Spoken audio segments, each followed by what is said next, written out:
এক শ্লোক এক উদ্যা প্রতিনিয়ত গীতা পড়ো, গীতা পড়ো। গীতার পুকুরে তোমরা স্নান করো না, তোমরা যদি একবার গীতার জলে স্নান করতে পারো তখন বুঝতে পারবে গীতা কি জিনিস।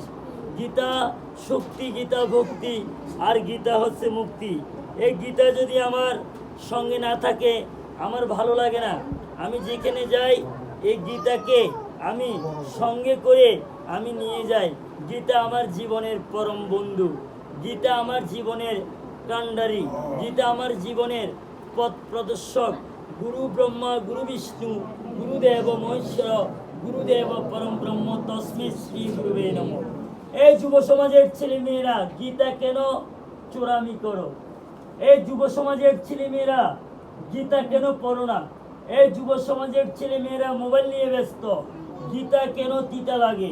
মোবাইল ভালো লাগে? মোবাইল কার কার কাছে ভালো লাগে হাত তুলতো দেখি। মোবাইল কার কাছে ভালো লাগে বলো তো? হ্যাঁ, তো তোমরা সর্বদাই যেন